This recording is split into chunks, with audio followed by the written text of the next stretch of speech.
Unapologetic and Free. I'm Shar. I'm Lekia. And we are sisters by blood and friends by choice. Hey, girl. Hey, look, long time no see. It was only a month ago, right? Spring break. It was a month ago. Exactly. But I am loving the red lipstick. Is that red? It is red, and it's a bold red that I don't normally wear, but I said I'm gonna do something different today. You know I'm a lipstick girl, and you know I am like the bold colors, and it really looks good on you. Thank you. Mind you, what?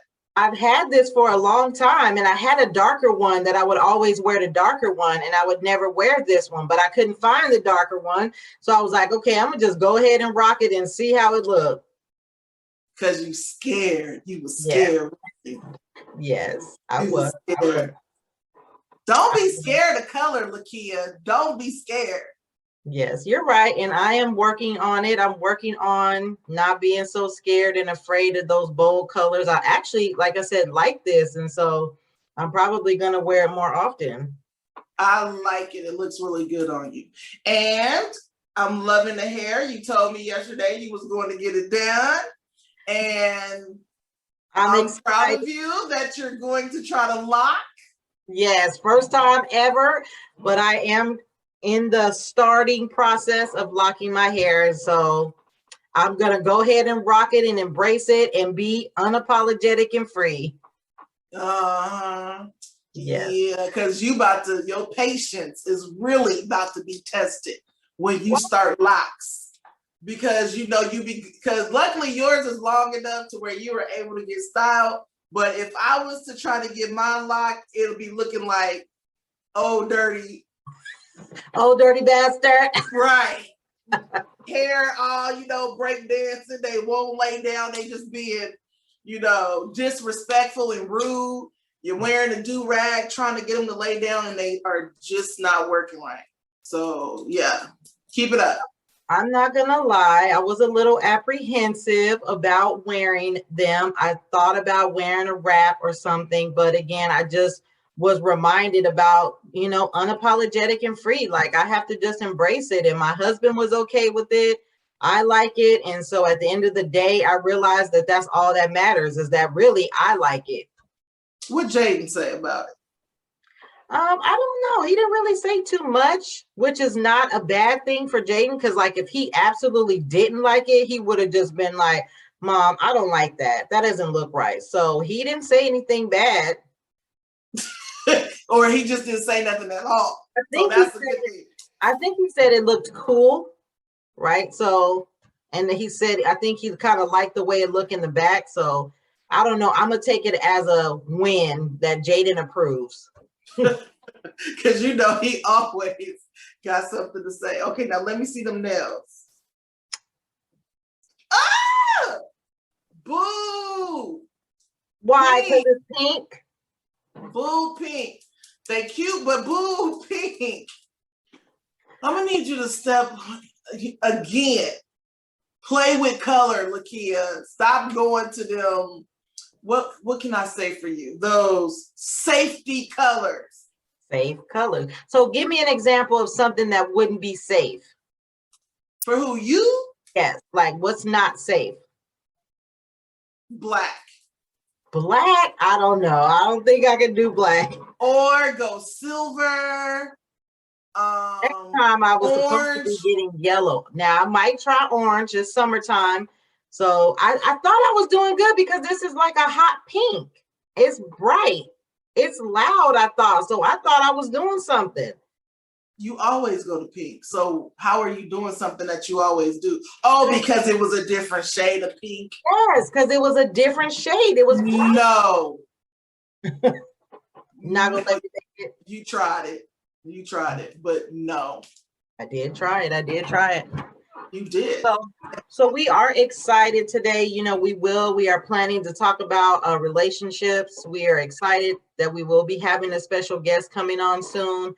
And so one of the things for us, right? We haven't seen each other since spring break. Hopefully you guys tune in to the spring break episode where we just got a chance to be together and record. We just wanted to do that because we don't know when we'll be together again. And that time we hadn't seen each other in 5 years.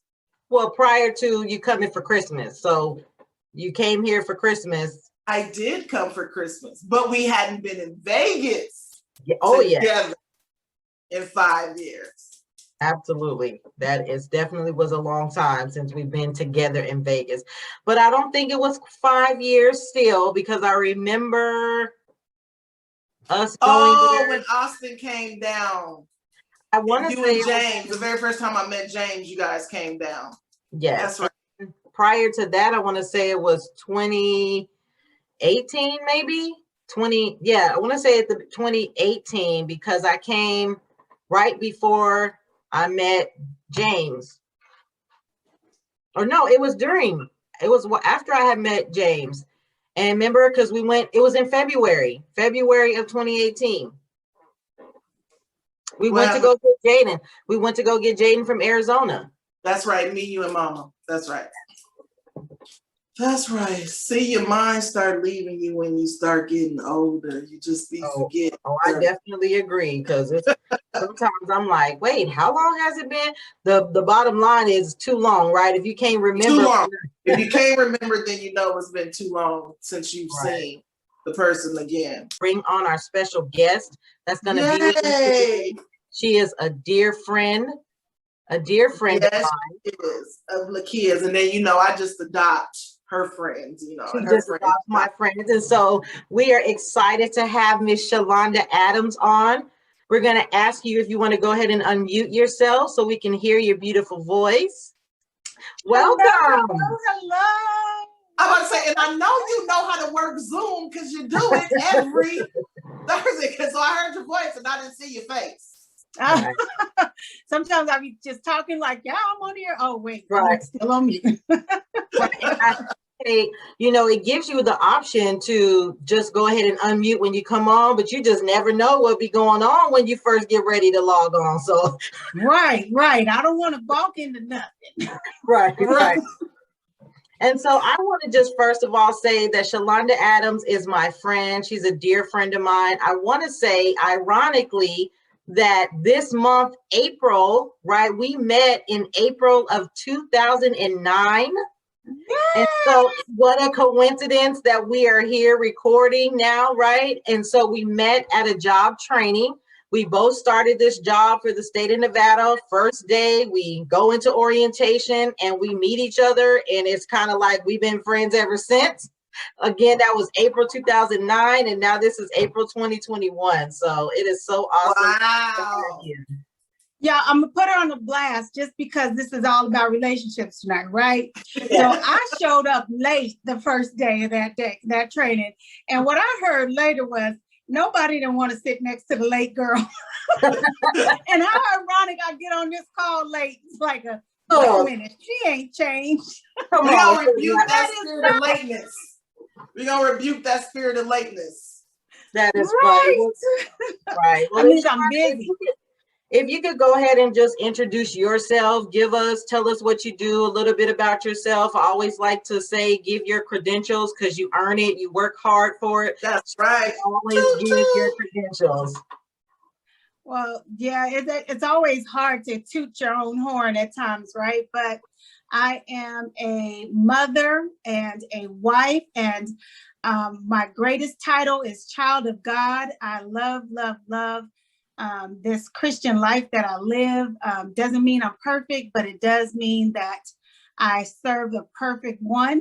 I have a master's in business administration. I currently work for a government entity as a supervisor within that entity. A mother of 2 boys. One is 20, one is 9. I know I'm crazy as it sounds. My husband and I have had a fruitful relationship for more than 25 years. Wow, congratulations. So, yes. Just blessed. I am just now, about a year now into entrepreneurship as a party planner. So really working out the kinks of that first year of entrepreneurship has been its own journey. You think you have that master's degree title in business administration, this is going to be easy, right? But that is not the case.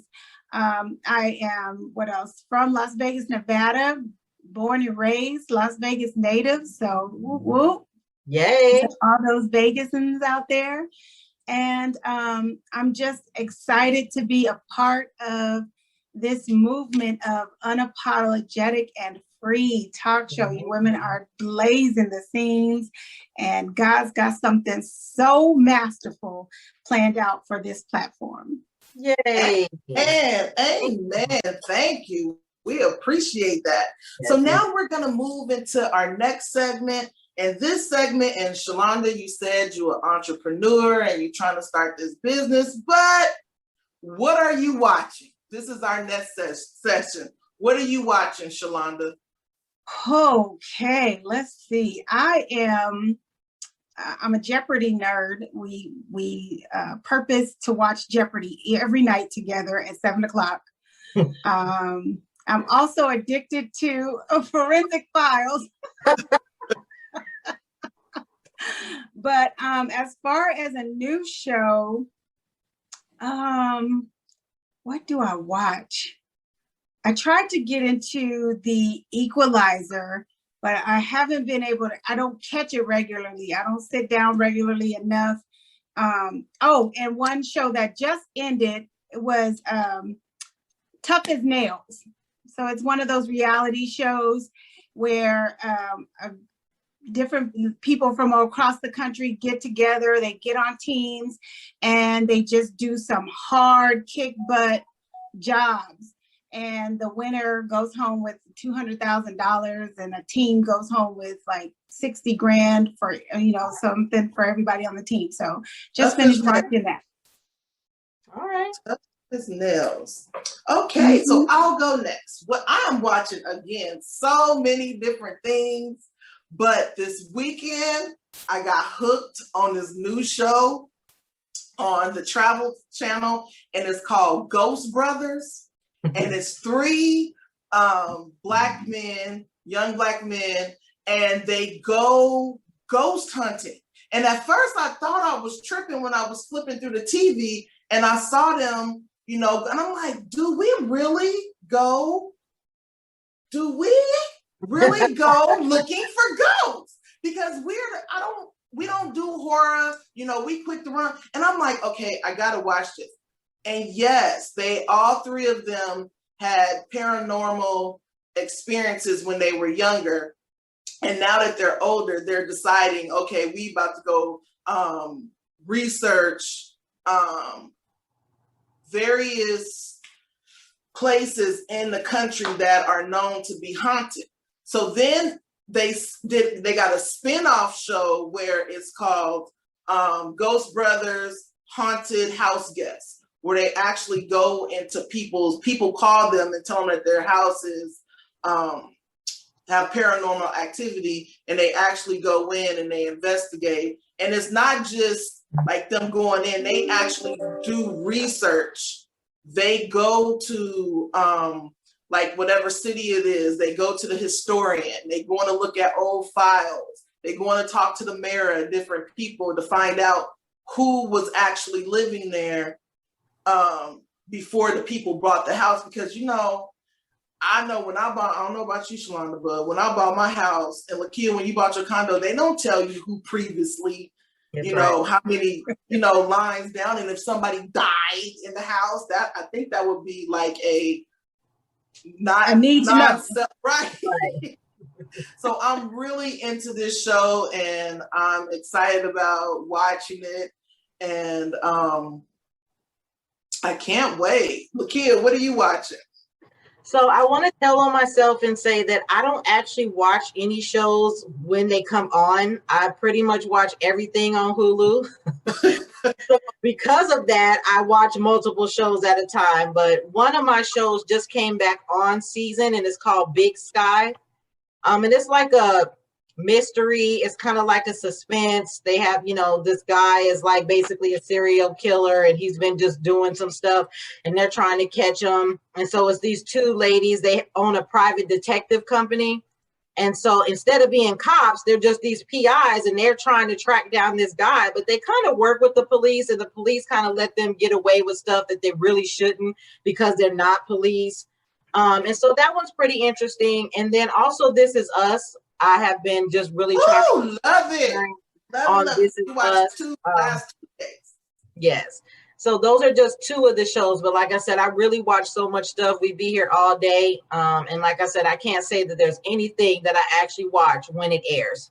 That's a good disclaimer. I also watch Mom. It's a sitcom. It's hilarious. Mom? Yes, it's called Mom.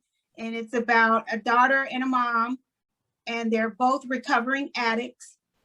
And it is one of the most funniest, well-written shows that depicts recovering addicts and their struggles. And it highlights and makes it funny, the things that we laugh at, that some of us may have endured in our own family dynamics when dealing with addicts. And you know, right. It's a really funny, well-written show. And this is their last season. So if you have a chance to look for it, go back and look for it. I'm telling you, there's been nights that I'm like, I cannot stop crying, laughing. Like I'm going to pee on myself and I need to wear some Depends when I wear that show. It's really good. Thank you for sharing that with us. So it's a lot of stuff on TV these days. Too much stuff. Yes, it is. Too much. But we're going to go ahead and get into this. We are here to talk about aspects of relationships. That's what I kind of wanted to call it, because relationships is such a vague word, right? Because there's so many aspects of relationships. And so to start, I'm going to open up with this question. First is, what is the most important relationship? And I posed this question on our Facebook page. We had a couple of people comment, myself included.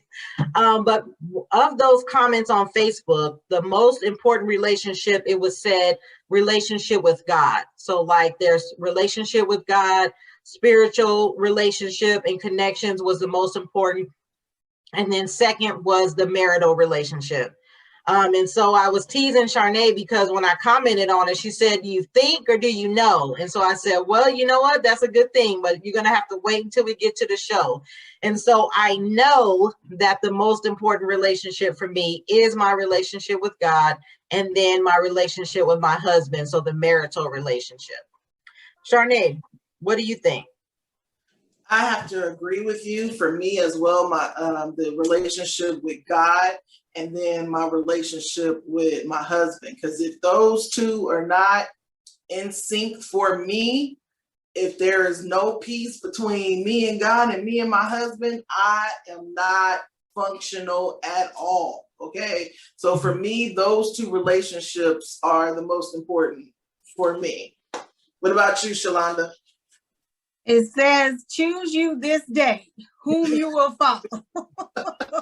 But for as me and my house, we will follow, we shall serve the Lord. That's and right. That is definitely my order as well of relationship. If my relationship with God isn't right, nothing else will be right. And I say that from a point of having put my husband first at a point, you know, and it's like, and when I put him first and say, hey, I'm going to follow you, do things the way you say, and God, yeah, I'm listening, you in my ear, I see things go topsy-turvy. So things don't go right. And it's like yeah, let's go back to what we was doing. Since that was working, we're gonna stay there.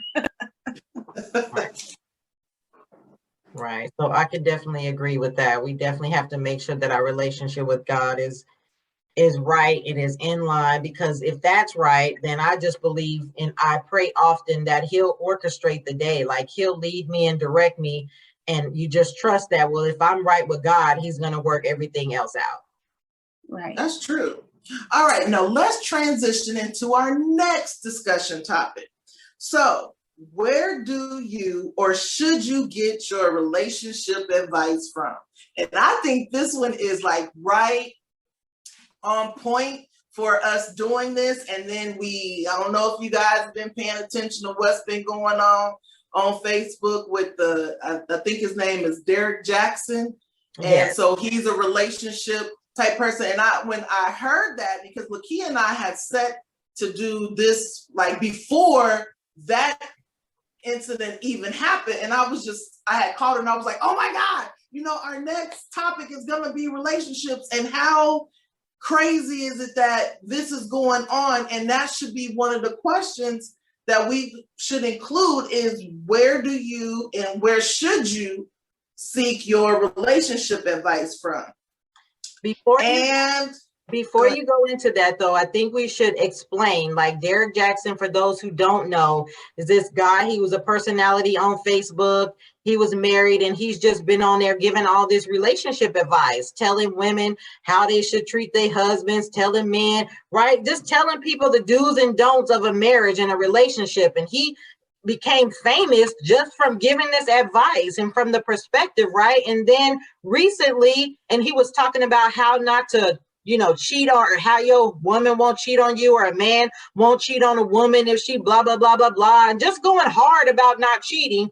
And then he comes out and admits that he cheated on his wife, and then brings her onto this video where they're live on Facebook. And I guess he was trying to apologize to her, or I'm not quite sure what he was trying to do. But instead of the people acknowledging that he cheated, they was bashing the woman, talking about, well, look at her, because she came on the video and I guess she had a bonnet on her head or something. And so they was trying to say that basically it was her fault. Like, oh, well, look how she looked and she shouldn't have came on this video. So it was just funny. And because the point is that all these people have been listening to this man and taking this advice, and then he ended up not taking his own advice. And so that's where we came up with that question, like, where should you or where do you get your relationship advice from?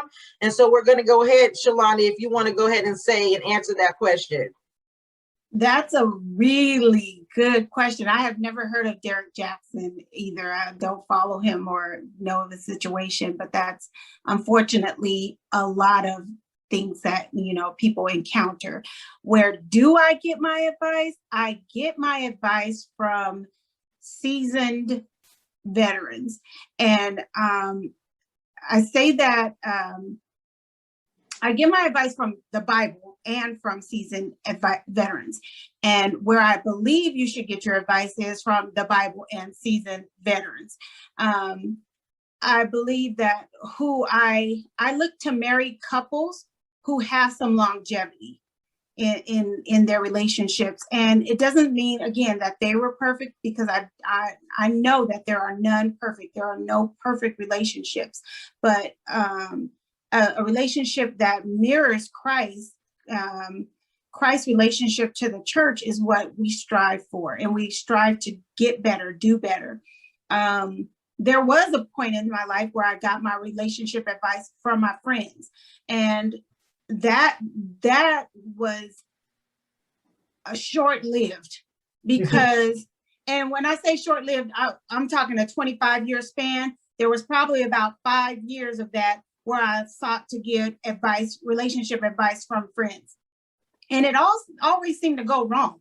It always seemed to be like, if you're trying to do what the world is doing, you're going to be more like the world. And so when I saw that didn't work, one of the things my husband and I said when we were together for 13 years prior to getting married, 13 years. And I always held off because I said, well, I never want to get divorced. And everybody that gets married, they get divorced, right? So my resolve was not to get divorced, right? The world says you can live and shack up as long as you want to, and you can become common law. That's not what the word of God says. And so we purposed in our heart, divorce is not an option, right? There's God Jesus said, Moses made a way for you guys to get divorced because you wanted it. That's not what God wanted. So we had to purpose in our hearts that we didn't even want it, right? So we look to couples who have some stick-to-itness about them and who have a relationship with God and follow that biblical principle. We have, my grandparents will be celebrating 66 years of marriage this year. So it's like, that's a good example to look to. And like, what did y'all do in this circumstance? What did y'all do in this circumstance? Mm-hmm. And we kind of pattern people like that. And then I have some older couples and then some couples right around our age who are in the same boat that we are in, that may have kids a little older, may have a little younger, may have experienced something that we're going through, may have not, but we're selective of what we share, even with those couples, because everything isn't for all couples to share. Okay. And I guess for me, honestly, if we're being unapologetic and free, I can't say that I know where you should. So I'm going to start with where you should get it from, right? You should get it from other married couples, right? Who have been married longer, couples that, maybe even in your church, if they have a marriage ministry in the church where you can go and seek out some marriage counseling. I've typically, my pastors of whatever church I've been a member of have typically been where I would look to for marital advice and decisions about marriage. Right now, though, if I honestly had to say, like, I do talk to my sister. She's been married longer than I have, and her and her husband have been together. So I do talk to her about things, and I'm grateful for her because she'll tell me when I'm tripping. She'll say, no, that ain't right. You need to stop doing that. Like, that's not cool, right? And so that's why I feel like I can trust her. There was a time when we both gave each other bad advice. But now I can honestly say, and she's been married, she's happily married. So I trust now that the advice that I give her, it's not just where she has my side. Because back in the day, it used to be, okay, well, that's my ride or die. So she's just going to have my side no matter what, right? And so I do look to her. Now, though, I think if my husband and I really were in a place where we felt like it, I would seek therapists. Like, I would go to a licensed marriage family therapist and really go sit on somebody's couch, right? And that's not to slight the pastors, that's not to slight other married couples, but I just feel like in today's day and age, there's tools, right? And people go to school for that for a reason, and they're taught tools and things that we can use that might be beneficial for us, and where we would not even think to go there. That's where I feel like you should get your relationship advice from. Okay. For me, where do I get of course, I talk to my parents, because both set of our parents have been married for 20 something. Our parents are divorced. So when they were married, mom and dad were married to each other. They have been married for like 25 years. And then now they're both remarried, and they've been married for like 20 something years to their current spouses. And then I talked to my sister, but then also too, I am a reader. So I will read books on relationships. And I also follow, like, on Facebook, I think Marriage is Marvelous or Marriage is Kid. We in the same one. Oh my God. Club? Is it the Marriage Club? I'm on Marriage Club. I'm also on another one that they send little, like, encouraging words and stuff about marriage on Facebook. I listen to podcasts. I'm a big podcast person. I listen to podcasts about relationships and things. And ultimately, I'm married to a Nigerian, a strong-minded Nigerian. So I would love to go and talk to somebody if we started having, but he is not going to want to go and talk, because as far as he's concerned, what works for he and I is what works. We can't allow anybody else to dictate what works for me and him. So I just basically, communication with my spouse. I talk to seek out other married couples, and I just talk to them about relation issues. That's cool. That's cool. And so it looks like we all have different places that we, get our advice from, and we all know what the place not to get that advice from. Right. We know where not to.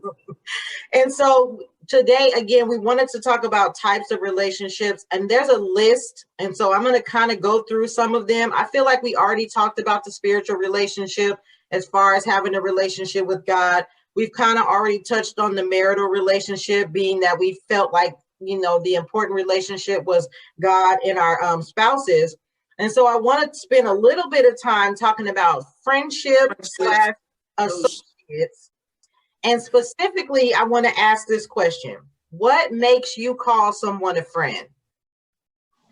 And I'm going to start because this has been one of those things for me over the years where I used to use that term friend very loosely, right? And, oh, this is my friend. Oh, this is my friend. But as life happens and different things happen, I stopped using that term friend so loosely. And so to the point where I would, even now, if I don't feel like that's my friend, then I don't say friend. I'll say coworker, associate, somebody I go to church with. But I'm careful not to say friend, because for me, what makes somebody a friend is, first of all, somebody that I can trust. Someone that I know that if I can share and tell and open my heart and be vulnerable, right? I don't have to worry about the information that I share being shared with someone else. So definitely there has to be a level of trust. And then I feel like, to a certain extent, for me to call somebody my friend, we have to have some commonalities. Like, we have to have some things in common that we're going to be able to relate to even have a conversation, right? Meaning, if we don't have anything in common, then it's going to be hard to come and sit down together and have a conversation. Somebody that I can spend time with, that is not just one-sided, right? Where I'm constantly just reaching out, and then the other person never reaches out to me. And you always feel like it's kind of that one-way street. So where it's kind of a give and take. Okay. Wow. For me, I had to realize, because I use the term friend loosely as well. And it wasn't until, I married Austin, and he said something one day, and he was like, stop calling everybody your friend. Everybody is not your friend. And I was kind of like, what, because I'm a friendly person. So he explained to me there's a difference from being friendly towards somebody and being a friend of someone. And I was like, wow. Okay. And so now I am in the mindset of, oh, I can be friendly towards you, but we're not friends. Like you said, I can now put you in the category, oh, we're just coworkers. Now we know, because you and Sha'londa have proven that coworkers can actually move into friendship. Right. True friendship. So you guys are living, proof that happens or whatever, and it's a beautiful thing.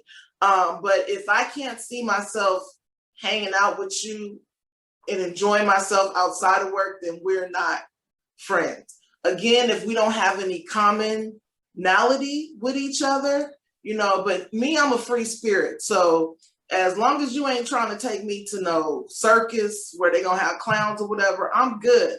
I'm going to try to at least say I tried it, so I'm kind of flexible in that aspect. What about you, Sha'londa? Wow, those are both really good. And because we get to be unapologetic and free on this show, I would say I still call everybody friend. I am truly a friendly person, and my husband is the same way. He has said these same things to me that your husband has said to you. Everybody ain't your friend. You cannot trust everybody. You need to be careful who you call friend. You need to be careful. And it's funny because I use the word, but my actions are not that. I don't hang with a lot of people. I don't go and frequent people's homes. I don't go and, if I don't have anything common with you, it's going to end at friend. So I need to check my vocabulary in calling people friend, because I use the term very loosely. Yeah. But Lekia touched on it when she was talking about, you know, who do you seek out for marriage advice? A friend is somebody who is going to tell you the truth, even if it hurts, but not with the intention of hurting you, with the intention of making you better, with the intention of showing love and trying to help you correct a wrong thing. So if you're doing something wrong, saying something wrong, or if you're just being mean-spirited, a friend is someone who can help you to, someone who is like an iron that sharpens iron. They're going to do those things with the intention of making you better. I also include someone as a friend who will come and sit on your couch. Let's sit and chill and watch a movie together. Because how often does that happen in this day and age? And I'm talking pre-COVID, you know, how often would you go somewhere and sit on someone's couch? That the bond that we had with certain women at that agency that Lekia and I met with, there was 4 of us that hung so tight, so strong, and we would rotate each other's home that we would go and sit in and have girls' night in. I know, and y'all let me join in. Exactly. And that's what a friendship is. And we still talk to each other to this day. I know I do. I don't know if Lekia still has the opportunity to talk to some of them. And some of them were kind of on the outskirts. So we had others that were kind of out on outskirts that we would frequent into our circle. But there was 4 of us that was the core rivet of friends. Oh, yeah. And I want to ask another question as far as when people call me friend, but do you think that there should be some type of an opening initiation that says both parties agree to be friends? For example, meaning people might feel like they're my friend, but I don't consider them a friend. Or is it just up to like me to decide who, you get what I'm saying? Like I can say that you're my friend, but you might not think I'm your friend. So how do we deal with that? How do we know if the other person even wants to be our friend or not? Do you have a conversation? I think actions speak louder than words. Oh, so yeah. I don't think it has to be a definitive. You'll know that you're friends when your actions truly follow it. And I think it'll be a mutual understanding that, yeah, we're friends. Someone could be delusional on one end saying, yeah, we're friends. You don't know where she lives. You don't know what kind of car she drives. You don't know how many kids she got. You don't know not one favorite thing. I don't even know your favorite color. But to know that Lekia's favorite color is yellow, well, that's public knowledge now. But but you know, there's certain things you would know about your friend. There's you'd have a more intimate relationship even with their family. Like if I called you friend and I don't know your kids' names, I'm not your friend, and you're not my friend. Like if you don't know my kids' names, you don't know. We're not friends. That's good. My kids don't know you. We're probably not friends. See, there's a thin line with that, because think about how you and Lekia became friends being co-workers. You spend more time with your co-workers than you do with your family sometime, right? So because you guys work together, you're going to end up hearing names of kids, names of spouses, favorite color, and birthday. But that doesn't, like you said, necessarily make you. But do my kids know you? Oh. Okay. Do my kids know you? Do my kids know you? Can you say you even have met them before, even if they don't remember you? Can you even say you met them before? Right. Seeing them in person, and not just me getting dropped off at work and you see them in the back of the car. Right. So that's a good transition, because one of the other things I wanted to talk about was the family relationship, right? Like we're family. We don't get to choose our family, right? I mean, you're born into the family, right? But then are there any rules, or should there be rules on family, meaning we're cousins, we're aunts and uncles. And as that family relationship, should there be some kind of understanding that says we should still call each other on a regular basis, or we should still try to visit each other on a regular basis? And whose obligation is it to keep that family unit going? So like, is it, okay, so to piggyback on that, so are you saying like, is it the elders of the family responsible, right, or is it the younger ones who the elders are passing the torch to say, hey, you need to be connecting and bringing everybody together? Right. Ooh. Who's responsible for the family reunion, right? If we won't even go there. Like when we talk about family relationship, who should be doing the family reunion? Now, some people only see people, family at the family reunion. Right. But if you never do a family reunion, when I'm not even saying the ones that live out of town. I have cousins that I'm gonna see at the next family reunion who live 2 blocks away. I'm gonna see you at the next family reunion. But we only, most times when family get together is what? Weddings and what? Funerals. Yeah. And weddings so always, right. I just always wonder that because, you know, when we're kids, right, we see our cousins and it feels like as a child, you spend a lot of time with your family. But when you get older, it's just something about getting older that families just grow apart. And it's like, it's not even a necessity. It's just, okay, yeah, that's my cousin, but that's it at the end of the day. Mm-hmm. And here, I'm in Texas where I have no family here. So my family has become my church family, right? People who I've met through working or who I consider family now because I don't have any blood family here. That's good too. Same with me, you know, being here in Dallas, I have nobody but my husband. I don't even have a church home yet. Mind you, today I forgot something. I was walking down the hallway and one of the teachers was like, I was coming back from lunch and he was like, what's your name? And I was like, Mrs. OKK. He was like, I don't know. I just have this feeling I'm supposed to ask you, do you have a church home? And I was like, no. And he was like, I'm going to email you to your school email, you know, a link for you to come and check out my church. And I was like, amen. Okay. So that just led me to, you know, say, you know, I can start building a family that way as well with connecting to, you know, a church. So I thought that was pretty cool. That's cool. And before we run out of time, you guys, we still have about 15 minutes or so. I do want to touch on, because Sha'londa, I know you have some personal experience with foster relationships. Can you give any advice or can you talk about how that feels or what you any thoughts related to the foster parent relationship? The foster parent, oh wow, that's huge. And we do training on that with foster parents to let them know that any child that comes into your home needs to feel like family. And feeling is an emotion, right? But there's also the action behind it.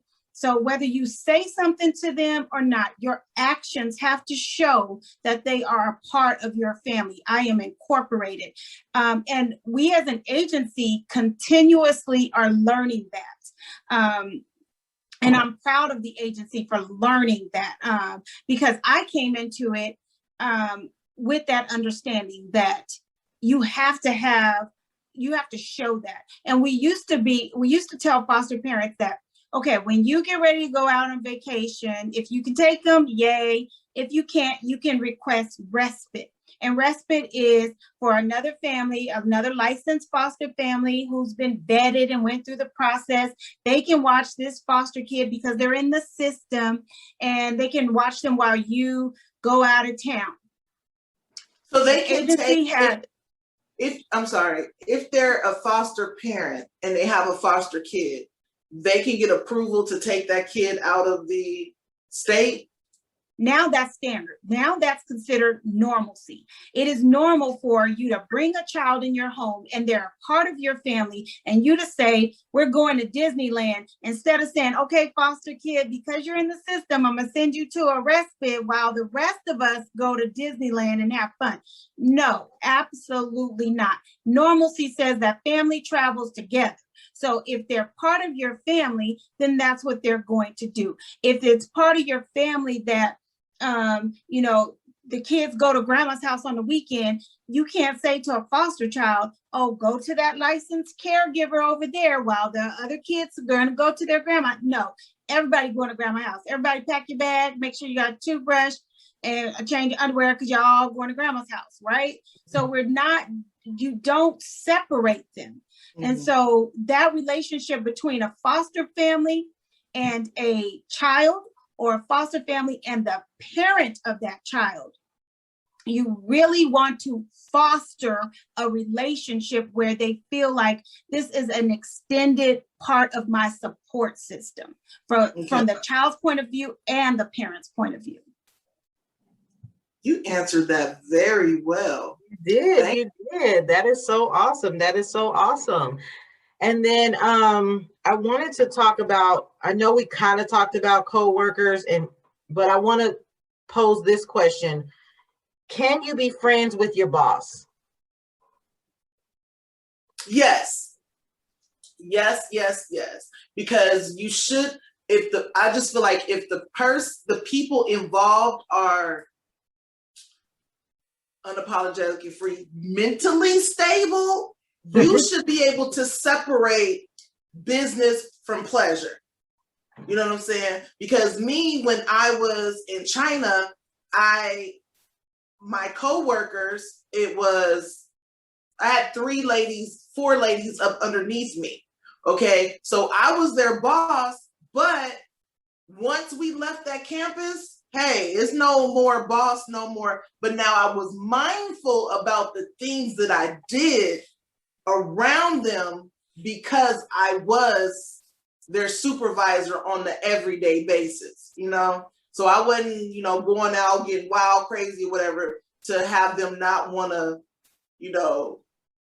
But then if you have to do that, would you say that you shouldn't be friends with if you have to pick and choose how you can be, what you can and can't say, then maybe the answer is no, that you shouldn't. I'm not saying what I can't say, because I'm going to say what I say because I'm unapologetic. But I'm saying that I'm not going to be going and getting sloppy drunk. I'm not going to be, it's just certain things. Would you get sloppy drunk with your regular friends? No. So. What do you think, Sha'londa? I think that's, I'm glad that even came up because, again, coming from somebody who, everybody, my friend, right? Everybody.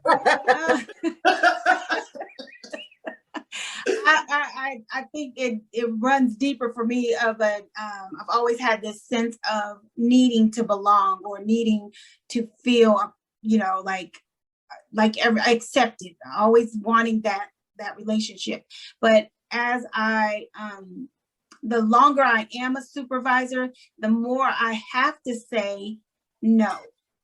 No, in the truest sense that we've defined friends on this show.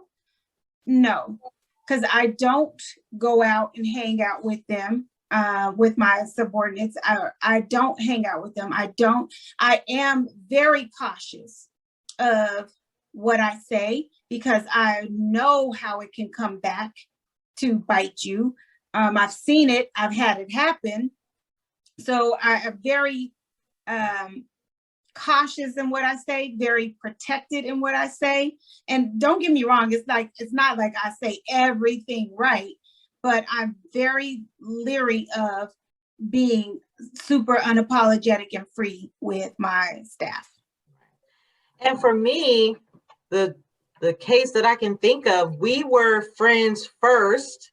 So I'm posing this scenario of what if you're friends first, go to church together first, and then that person becomes your boss. That's what happened with me. I was friends with one of, my coworkers, with one of my subordinates before I became, so again, it was that, okay, I know you are from 9 to 5, you're my supervisor. After that, you're my sister friend. you know, so we could have that boundaries. So in other words, if you're going to do it, it would need to be some established boundaries that, okay. But again, it goes back to what you said about being mentally stable. And so I felt like I was mature enough to be able to do it and make the transition and separate the two, put those like different hats on at different times, depending on where we were. And again, because of the level of my maturity, I never mistook the two. So when we're talking about work, it's work related, it's respectful. When we're outside of work, then we're having this conversation about whatever we're talking about that may cross over to work, but because it's after hours, you know, it kind of worked and was able to separate those two. Now, we don't even have time to go into what ended up happening, but I feel like at this point, though, it shouldn't be either. Like, it should be. So even in that scenario, it kind of, under those circumstances, boundaries should have been set that, okay, I know we were this before,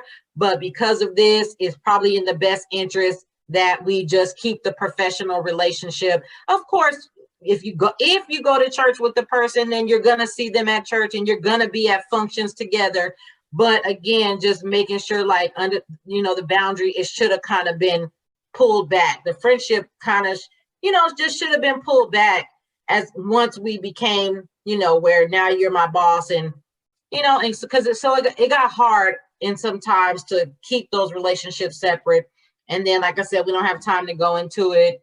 You know, at this point, I don't even really know. Obviously, still my supervisor, still, but it's just a whole nother issue that I just want to.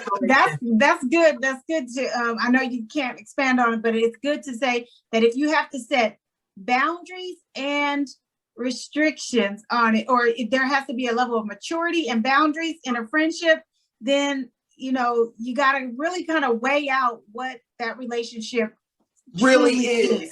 Right. It truly is. Because when you explained it that way, I'm like, you know what? I actually do have a friend that way, where we were good friends, really good friends, like this, co-worker, good friends, hung out outside of work as well. And then I became his supervisor. And that's another relationship. It was a guy, right? But it was never a secret relationship whatsoever. Like, our spouses know each other, know of each other, hang out as well. So, but we were true friends in that sense.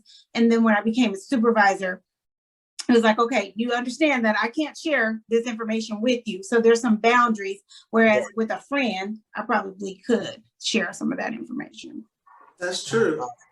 That's true. Well, ladies, this was really great. I enjoyed this. I just like the flow, how it was flowing. Yes. So I look forward. This has been a great episode. What we always say is we want to thank our viewers for always watching and tuning in. And supporting us. Right. Thank you for the support. We always welcome the feedback. We always welcome the comments. Again, you can follow us on Facebook. If you just put the @ and you do up and free, you will find the Unapologetic and Free page. We also have a YouTube channel. It's Unapologetic and Free. And again, if you stay tuned and you watch the whole video, we always put our handles at the end of the video, so you can find us. Right now, Charnay, I think we decided that our next episode, we're going to do parenting. Yes. So we are going to be looking forward to, in the next few weeks or the next show, that we will talk about parenting. We have our fingers crossed that we'll be able to get our children. We both have adult children. And so we plan to get our adult children on here, and just, you know, because as parents, right, we think we do it a certain way. Right. We have a totally different. Right. I'm just curious to see what our children have to say about our parenting skills when they were being raised and when we were parenting them. Sha'londa, do you have any last final words? We are grateful that you joined us today. Yes, thank you. I am so humbled and grateful to be even asked to join you guys. I love you both tremendously. It's just been a pleasure. This has been great conversation, great questions, really thought-provoking. So I enjoyed myself. And I would love to just cheer you guys on all the way. I'll be watching for the next one. I'm interested to know what the kids got to say about parenting. All right. right. Well, thank you guys for tuning in to Unapologetic and Free. You have a good evening. Thank you. We Bye-bye. bless you. Bless you. Bless you.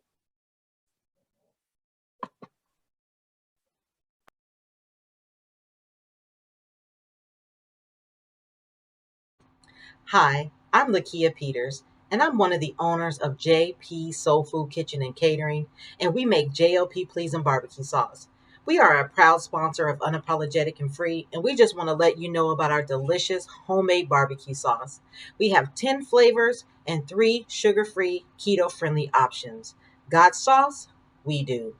You can contact us today by going to our website at jpsoulfoodkitchen.com. You can also find us on Facebook at JP Soul Food. We look forward to feeding your belly.